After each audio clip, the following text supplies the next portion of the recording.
Hi friends, చూశారు కదా, thumbnail చూసే ఉంటారు మీకు ఇప్పటికే. అంటే హైందవము నుండి బౌద్ధంలోకి ఘర్వాపసి. ఇదేంటి కొత్తగా కనిపిస్తుంది? ఇప్పుడున్న పరిస్థితుల్లో ఇది సాధ్యమా అనిపిస్తుంది. ఇప్పుడున్న పరిస్థితుల్లో సాధ్యం కాకపోవచ్చు కానీ, ఇప్పుడున్నటువంటి పరిస్థితులు మారుతూ వెనక్కి వెళ్ళేటువంటి సందర్భం వస్తే మాత్రం ఇది ఖచ్చితంగా సాధ్యమే అని చెప్పేసి మనకు అనిపిస్తూ ఉంటుంది. ఎందుకు ఈ పరిస్థితి అంటే, రాబోయే కాలంలో భారతదేశంలో మతపరమైనటువంటి మార్పులు చాలా పెద్ద ఎత్తున జరిగే అవకాశం మనకు కనిపిస్తుంది. దానికి కారణం ఏంటి అనుకున్నప్పుడు, భారత రాజ్యాంగం బలహీనపడడం. భారత రాజ్యాంగం బలహీనపడుతున్నటువంటి క్రమంలో ఇప్పటికే మూకస్వామ్యం పెరిగిపోయింది. మత దృక్కోణం పెరిగిపోయింది. చట్టాన్ని చేతుల్లోకి తీసుకొని ఎంత ధిక్కరణ చేస్తే వాళ్ళ పట్ల ఒక హీరోయిజం, ఆరాధనా భావం పెరిగిపోతున్న క్రమంలో భారత రాజ్యాంగం భవిష్యత్తులో ఇప్పుడున్నట్లే ఉంటుందా లేదా అనేది మనకు సందేహం. ఒకవేళ అదే గనక జరిగితే మాత్రం ఖచ్చితంగా హైందవం నుండి బౌద్ధంలోకి ఘర్వాపసి అనే డిమాండ్ మాత్రం ఊపందుకునే అవకాశాలు ఉన్నాయి. ఇప్పటికే దాని మూలాలు మనకు కనిపిస్తున్నాయి. దీనికి కారణం ఏంటి అనుకుంటే, ఆర్ఎస్ఎస్ విభాగాలైనటువంటి బజరంగ దళ్, హిందూ మత సంస్థలు, అట్లాగే రాజకీయ విభాగమైనటువంటి బీజేపీ, వీటి బలం పెరుగుతున్నా కొద్దీ, వీటి బలం ఎంత వేగంగా పెరిగితే, వీటి దూకుడు ఎంత వేగంగా పెరిగితే దేశంలో మతపరమైనటువంటి మార్పులు అంత వేగంగా సంతరించుకోవడానికి అవకాశం ఉన్నది. ఏంటి ఈ దూకుడు జరిగితే జరగబోయే పరిస్థితులు ఏమిటి అని అంటే, భారతదేశంలో హిందువుల పేరుతోటి పోలరైజేషన్ పెరుగుతుంది. ఈ పోలరైజేషన్ పెరిగేటువంటి క్రమంలో భారతదేశంలో మతాలు, ఉపమతాలు విడిపోవడానికి అవకాశాలు ఉన్నాయి. అంతేకాదు, వాటిలో ఉన్నటువంటి శాఖలు, ఉపశాఖలు కూడా విడిపోయి మళ్ళా దేశానికి పూర్వస్థితి రావచ్చు. ఆ పూర్వస్థితి కనుక వచ్చినట్లయితే మాత్రం భారతదేశంలో అనేక రకమైన సమస్యలు వచ్చే అవకాశం ఉంది. అయితే భారతదేశంలో ఈ మార్పులు సంభవిస్తే 4 అడుగులు వెనక్కి వెళ్ళవచ్చు, కానీ పూర్తిగా వెనక్కి వెళ్ళడం అనేది సాధ్యం కాదు. ఒకవేళ వెనక్కి వెళ్ళటం అంటూ జరిగితే ఎలాంటి పరిణామాలు వస్తాయి అంటే, హిందూ మతం పోలరైజేషన్ కనుక జరిగినట్లయితే ఈ డిమాండ్ ఖచ్చితంగా వస్తుంది. అదేంటి అని అంటే, హైందవం నుండి బౌద్ధ మతంలోకి ఘర్వాపసి. ఇప్పుడు ఎట్లాగైతే హిందువులు క్రైస్తవ మతంలోకి వెళ్ళిన వాళ్ళని, ఇస్లాం మతంలోకి వెళ్ళిన వాళ్ళని మళ్ళీ కొంత ఏదో ప్రేరేపణ చేసిన తర్వాత తమ మతంలోకి మార్చుకోవడం కోసము ఘర్వాపసిని చేస్తున్నారో, ఈ ఘర్వాపసి అనేటువంటి సూత్రము తర్వాత బౌద్ధులకు కూడా ఈ ఆలోచన వస్తుంటుంది. భవిష్యత్తులో జరగబోయేది ఇదే అని మాత్రం మనకు అర్థమవుతుంది. ఎందుకంటే హిందువుల యొక్క పోలరైజేషన్ జరుగుతున్నప్పుడు సహజంగానే ఒక ప్రశ్న వస్తుంది, దీనికి కేంద్రం ఏంటిది అంటే, ఏ అధికారం కింద ఈ పోలరైజేషన్ జరగాల, ఏ మత అధికారం, ఏ మతం యొక్క నాయకత్వంలో ఈ పోలరైజేషన్ జరగాలన్నటువంటి ఆలోచన వచ్చినప్పుడు సహజంగానే అది వైష్ణవం దానికి నాయకత్వం వహించాలనా, లేదా శైవం దానికి నాయకత్వం వహించాలనా అనే ప్రశ్న ఖచ్చితంగా ఉదయిస్తుంది. ఇదే గనక జరిగితే హిందువు అనేటువంటి పదం పలచబడిపోవడానికి అవకాశం ఉంటుంది. అంటే హిందువు అనేటువంటి మాట పలచబడిపోయి మళ్ళీ శైవం, వైష్ణవం, శైవ మతం, వైష్ణవ మతం, లేదా శైవ సంప్రదాయం, వైష్ణవ సంప్రదాయం అనేటువంటి పేర్లు ముందుకొచ్చే అవకాశం ఉంది. ఇప్పటికీ హిందూ మతం అనేది హిందూ మతంగా పిలవటానికి హిందూ మతంలో ఉన్న వారికే ఇష్టం లేదు. కానీ జనరలైజ్ చేసి చూస్తున్నప్పుడు ఈ అందరినీ కలిపి హిందువులుగా చెప్తున్నారు. పోలరైజేషన్ జరిగితే మాత్రము ఎవరి నాయకత్వం కింద ఇది జరగాలనుకున్నప్పుడు మాత్రం ఖచ్చితంగా మళ్ళీ శైవం, వైష్ణవం అనేది ముందుకు వస్తుంది. మరి ఇక్కడ హిందువులు ఎవరు అనేటువంటి ప్రశ్న వేసుకోవాలి. సో హిందువులు ఎవరు, ఏ సమూహం హిందువుల కిందికి వస్తుంది అనేది ఇప్పుడు మనం మాట్లాడుకుందాం. హిందువులు అంటే ఎవరు అంటే, శైవం, వైష్ణవం. శైవం, వైష్ణవం కాని వాళ్ళు అంటే ఈ 2 సంప్రదాయాలకు చెందని వాళ్ళు హిందువులుగా రాబోయే కాలంలో ఒక స్పష్టత వస్తుంది. రాబోయే కాలంలో ఈ హిందువులు అనే మాట ఒకవేళ హైందవం నుంచి వెళ్ళి బౌద్ధంలోకి మారటం అంటూ జరిగితే ఏ ఏ సెక్షన్ నుంచి వెళ్ళి మారుతారనేది ఒక ప్రశ్న. ఇక్కడ మనం హిందూ సమాజాన్ని ఇప్పుడు ప్రస్తుతానికి 3 భాగాలు చేసుకోవాలి. ఒకటి శైవ మతం, రెండవది ఏంటి అనంటే వైష్ణవం. మరి ఈ 2 కాక మూడవది ఏంటి అనుకున్నప్పుడు హిందువులు అనేటువంటి ఒక గ్రూప్ సపరేట్గా చెప్పుకోవాల్సి వస్తుంది మనం. మరి ఈ హిందువులు ఎవరు అంటే, శైవం కాని వాళ్ళు, వైష్ణవం కాని వాళ్ళు ఈ హిందువులుగా రాబోయే కాలంలో పోలరైజేషన్ జరిగే అవకాశం ఉంటుంది.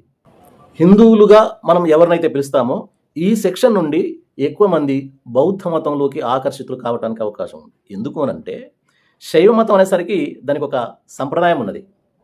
దానికంటూ ఒక దేవుడు ప్రత్యేకంగా ఉన్నాడు.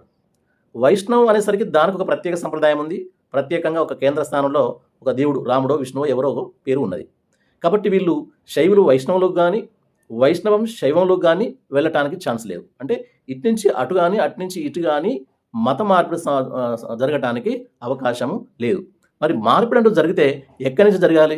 ఒకవేళ ఈ 2 సెక్షన్ల నుంచి వెళ్ళి బౌద్ధంలోకి వెళ్ళటం అనేది కూడా దాదాపు జరగదు.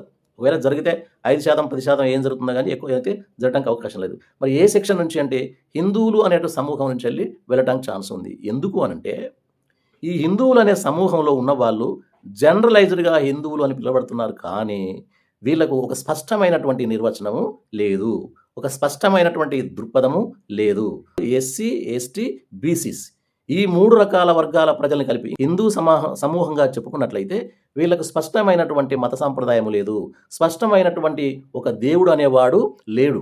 వీళ్ళు జనరలైజేషన్గా ఉంటారు తప్ప ఏ మతానికి కట్టుబడి సీరియస్గా పలానా మతం అని పిలిపించుకోవడానికి అవకాశము లేదు. అది ఎలా చెప్పొచ్చునో ఒక ఎగ్జాంపుల్ చెప్పుకుందాం. ఏంటి ఆ ఎగ్జాంపుల్ అంటే, ఇప్పుడు శైవ మతంలో ఉన్నటువంటి పీఠాధిపతులు కానీ లేదా పండితులు ఎవరైనా సరే వైష్ణవ మతాన్ని ఆచరించరు. ఆ గుళ్ళకు కూడా వెళ్ళరు. అసలు దాదాపుగా వాళ్ళ బొట్లు మార్చుకోవడానికి సిద్ధంగా లేరు. ఏ శైవ మత పీఠాధిపతి కానీ శైవ మతానికి సంబంధించినటువంటి సంప్రదాయంలో బలంగా ఉన్న వాళ్ళు కానీ 3 నామాలు నిలువుబొట్టు పెట్టుకోవడానికి ఇష్టపడరు. అది సాధ్యం కాదు. అలాగే వైష్ణవులో ఉన్నటువంటి సంప్రదాయంలో ఉన్నవాళ్ళు, ఆ సంప్రదాయానికి కట్టుబడిన వాళ్ళు అడ్డబొట్లు పెట్టుకోవడానికి, శివనామాలు పెట్టుకోవడానికి ఇష్టపడరు. కాబట్టే వీళ్ళను ప్రత్యేకమైన సంప్రదాయము, ఆచారం ఉన్నదిగా చెప్తాం. కానీ ఇక్కడ ఏం జరుగుతుందంటే ఈ ఎస్సీ, బీసీ అని ఎవరినైతే అంటుంటున్నామో ఈ సెక్షన్ హిందువుల సెక్షన్ అని 3వ సెక్షన్గా ఏదైతే చెప్తున్నామో వీళ్ళు హిందూ అడ్డనామాలు పెట్టుకుంటారు, నినుగునామాలు పెట్టుకుంటారు, వైష్ణవ గుళ్ళలోకి వెళ్తారు, ఇటు శైవం గుళ్ళలోకి వెళ్తారు, అక్కడ ఆ దేవుణ్ణి మొక్కుతారు, ఇక్కడ ఈ దేవుణ్ణి మొక్కుతారు, అందరినీ మొక్కుతారు. వీళ్ళు కాక ఇంకా ఎల్లమ్మ, మల్లమ్మ, ఏంది సమ్మక్క సారక్క ఇలాంటి గ్రామ దేవతలను కూడా వారిస్తారు. అంటే వీళ్ళకంటూ ఒక స్పష్టమైనటువంటి సంప్రదాయము లేదు. ఇలా ఎందుకు జరిగింది? వైష్ణవులకు ఒక స్పష్టమైన సంప్రదాయం ఉన్నప్పుడు, శైవులకు ఒక స్పష్టమైన సంప్రదాయం ఉన్నప్పుడు మరి ఈ సెక్షన్లకు ఎందుకు లేదు అనుకుంటే వీళ్ళు మూలాలు బౌద్ధంలో ఉన్నాయి.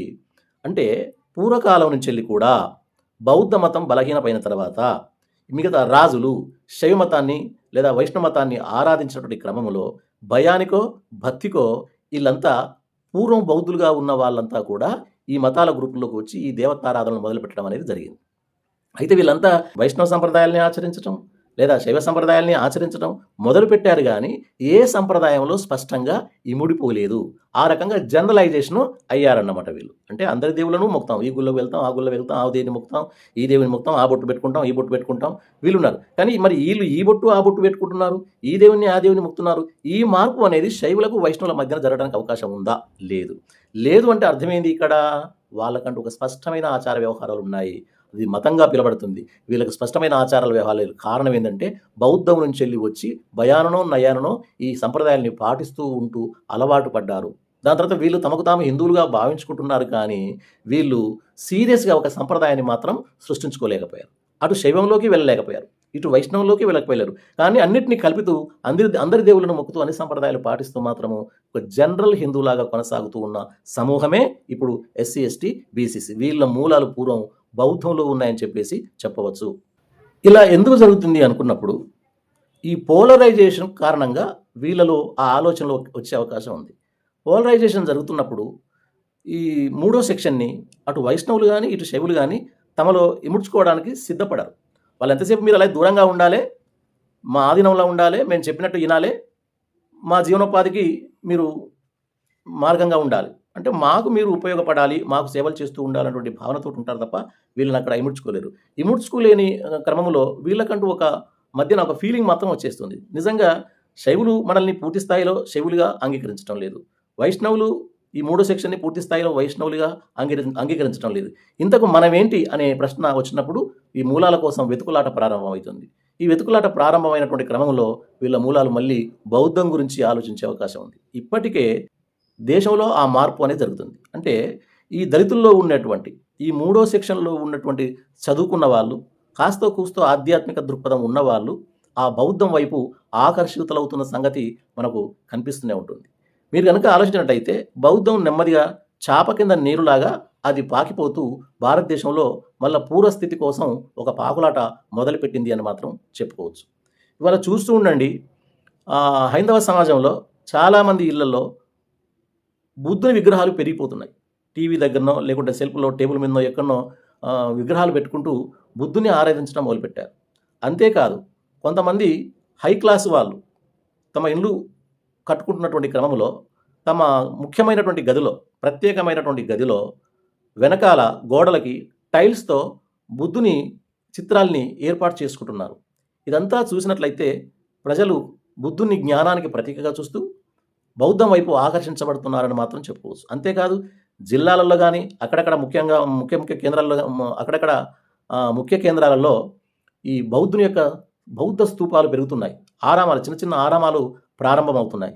దీన్ని బట్టి బౌద్ధం నెమ్మదిగా సైలెన్స్‌గా సమాజంలో పాకిపోతుందని మాత్రం మనం చెప్పవచ్చు. ఈ నేపథ్యంలోనే బౌద్ధులకు ఒక ప్రధాన కేంద్రంగా బుద్ధగయ ముందుకొస్తుంది.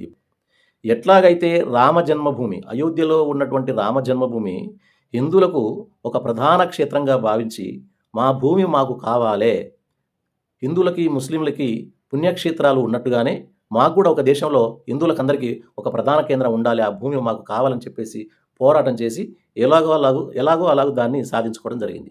అలాగే భారతదేశంలో మరి బౌద్ధులకు కూడా ఒక ప్రధాన కేంద్రం అంటూ ఉండాలి. ఆ ప్రధాన కేంద్రం అనేది బుద్ధగయ. బీహార్లో బుద్ధగయ, గయ అనేటువంటి జిల్లాలో బుద్ధుడు మర్రి చెట్టు కింద కూర్చొని తపస్సు చేసి లేదా ధ్యానం చేసి అక్కడ జ్ఞానాన్ని సంపాదించాడని చెప్పేసి అంటారు. బుద్ధుడు తన 29వ ఏట బయలుదేరి ఉరువేల అనేటువంటి ప్రాంతానికి వెళ్ళి ఆ ఉరువేల ప్రాంతంలో ఒక మర్రి చెట్టు కింద కూర్చొని ప్రజల యొక్క కష్టాలకు, కన్నీళ్లకు, అంటే దుఃఖానికి కారణం ఏమిటి అని చెప్పేసి ఆయన చాలా ఏకాగ్రతతోటి ఆలోచించి ధ్యానం చేస్తూ కూర్చున్నాడు. దాని తర్వాత ఆయనకు సమస్యకు పరిష్కారం ఏంది అనేది అర్థమైంది. అర్థమైన తర్వాత అక్కడి నుంచి ఆయన సారనాథ్ వెళ్ళి ఆ సారనాథ్లో నేను జ్ఞానాన్ని పొందాను, సొల్యూషన్ తెలుసుకున్నాను చెప్పేసి ప్రకటించడం అనేది జరిగింది. ఆ తర్వాత ఆయనకు ఒక 5 శిష్యులు జమయ్యారు. ఆ 5 శిష్యులకి ఆయన బౌద్ధాన్ని బోధ చేయడం జరిగింది.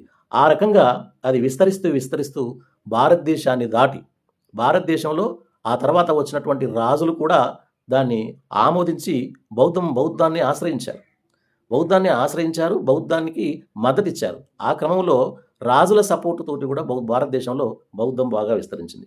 ముఖ్యంగా అశోకుడు బౌద్ధానికి ఆకర్షితుడైన తర్వాత అదే బుద్ధగయలో మర్రిచెట్టు ఉన్న దగ్గర ఒక బౌద్ధ దేవాలయ ఆలయాన్ని కూడా నిర్మాణం చేయించాడు. సో అక్కడ అది బోధిగయ లేదా బౌద్ధాలయంగా పిలువబడుతున్నది.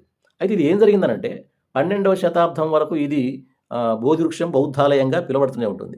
12వ శతాబ్దం తర్వాత బౌద్ధులు బలహీనపడుతున్నటువంటి క్రమంలో, రాజుల యొక్క ఆదరణ తగ్గుతున్నటువంటి క్రమంలో ఇక్కడ సంతులు, కొంత హిందూ సమాజానికి సంబంధించినటువంటి పండితులు దాన్ని ఒక రకంగా చెప్పాలంటే కబ్జా చేసుకొని అక్కడ కార్యక్రమాలు మొదలుపెట్టడం వలన ఆ ఏదైతే మనం చెప్తున్నామో బౌద్ధాలయం అని చెప్పేసి బుద్ధగయ అని చెప్పేసి అది హిందువుల చేతుల్లోకి వెళ్ళిపోయిన తర్వాత ఇటు బౌద్ధులు ఈ ప్రాంతం మాది అని చెప్పేసి, లేదా హిందువులు ఈ ప్రాంతం మాది అని చెప్పేసి ఒక డిస్కషన్లో ఒక డిస్టర్బెన్స్ అనేది జరిగితే గవర్నమెంటు 1949లో ప్రభుత్వము దానికి ఇరుపక్షాలను ఒప్పించి దాని మీద ఇరువురికి అధికారం ఉండే విధంగా ఒక మేనేజ్మెంట్ కమిటీ అనేది ఏర్పాటు చేసేసి దాని ఆధ్వర్యంలో ఇప్పటిదాకా కొనసాగిస్తూ ఉంటుంది.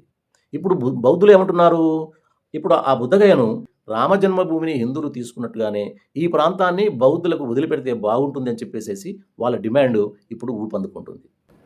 1891లో శ్రీలంక నుంచి వెళ్ళి అనాగారిక అనేటువంటి ఒక బౌద్ధ సన్యాసి ఇతను భారతదేశం వచ్చి ఈ డిమాండ్ మొదలుపెట్టాడు.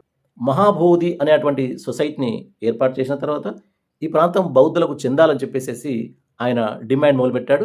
అదే డిమాండ్ను ఇప్పుడు భారతదేశంలో ఉన్నటువంటి బౌద్ధులు కొనసాగిస్తూ వస్తున్నారు అని చెప్పేసి చెప్పుకోవచ్చు మనం. సో ఈ రకంగా భారతదేశంలో బౌద్ధులు విస్తరించే అవకాశం కనిపిస్తుంది. ముఖ్యంగా ఈ గొడవ దీనికి అంతా కారణం కాబోతుంటుంది. ఏంటంటే మసీదులు కూల్చాలి, ఆలయాలు కట్టాలి, ప్రతి మసీదు కింద ఆలయాలే ఉన్నాయని చెప్పేసేసి హిందువులు చెప్తున్నటువంటి వైఖరిని చూసిన తర్వాత ఇది అంతటితోటి ఆగేటట్లేదు. ఒకవేళ ఆలయాలు కట్టిన తర్వాత కూడా ఆ ఆలయాల కింద అంటే మసీదుల కింద ఉన్నది నిజమైనటువంటి హిందూ దేవాలయాలు కాదు. అది బౌద్ధ ఆరామాలకు సంబంధించినటువంటి శిల్ప సంపద. కాబట్టి అవన్నీ మళ్ళీ బౌద్ధాలయాలే అని చెప్పేసేసి ఇప్పుడు బౌద్ధుల నుంచి డిమాండ్ వచ్చే అవకాశం ఉంటుంది. దీనికంతా కారణం ఏంటి అంటే భారత రాజ్యాంగం ఇప్పుడు ఉన్న స్థితిని విచ్ఛిన్నం చేసుకున్న తర్వాత మనం మళ్ళీ వెనక్కి వెళ్తున్నటువంటి క్రమంలో ఇలాంటి మార్పులు సంభవించే అవకాశం ఉంటుంది. కాబట్టి ఇలాంటి మార్పులు సంభవించకూడదు అంటే మాత్రము భారత రాజ్యాంగం ఇప్పుడు ఉన్నట్టుగా ఉండాల్సిందే. ఇంతకంటే ఇంకా మెరుగైనటువంటి రాజ్యాంగం మార్చుకుంటే పర్వాలేదు కానీ ఇది విచ్ఛిన్నమై వెనక్కి పోవడం అంటూ మొదలు పెడితే జరగబోయే పరిణామాలు ఇలా ఉంటాయని చెప్పేసి ఆలోచిస్తే మనకు అర్థమవుతుంది. అయితే ఇప్పటికిప్పుడు ఈ మార్పు సంభవిస్తుందా అనుకుంటే మాత్రం అది ఇప్పటికిప్పుడు కాకపోవచ్చు. కానీ ఇప్పుడు అది ఒక మతపరమైనటువంటి క్రియాశీలతలోకి వెళ్ళకపోవచ్చు. అంత క్రియాశీలత్వం కనిపించకపోవచ్చు. కానీ భావాజాల వ్యాప్తి మాత్రం జరుగుతుంది. భవిష్యత్తులో ఇది మాస్‌గా బౌద్ధంలోకి మార్పిడి జరిగే అవకాశం కూడా లేకపోలేదు.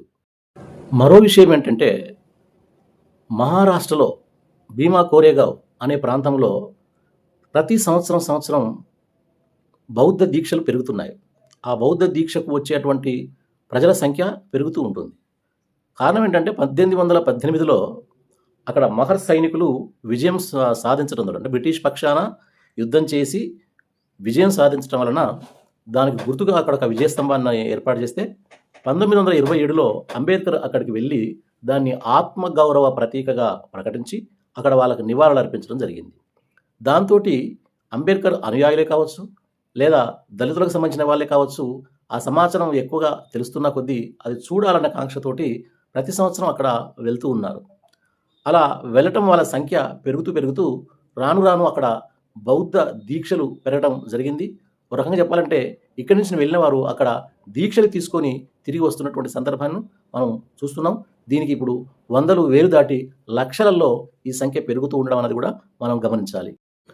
తీగ లాగితే డొంకంతా కదిలినట్టుగా భారతదేశంలో ఆర్ఎస్ఎస్ పోలరైజేషన్ ప్రారంభించడం మొదలుపెట్టాక తేనె తుట్టెను కదిలించినట్లయింది. సో ఇది సహజంగానే దేశంలో ఉన్నటువంటి ప్రజలు తమ మూలాన్ని వెతుక్కుంటూ మళ్ళీ తన పూర్వమతం ఏది, తమ పూర్వ గోత్రాలు ఏమిటి అని చెప్పేసి వెతుక్కుంటూ వెళ్ళడం ద్వారా భారతదేశంలో మళ్ళీ మతాలు, కులాలు, చిలువలు పలువలుగా చీలిపోయే అవకాశం ఉంది. ఇది జరగకూడదు అని కోరుకుంటే మాత్రం భారతీయతను మనం ముందుకు తీసుకెళ్లాల్సిందే. భారత రాజ్యాంగాన్ని మరింత పటిష్టం చేసుకోవాల్సిందే. లేదంటే మాత్రం జరగబోయే మార్పులు మాత్రం మనం ఊహించని విధంగా ఉండవచ్చు.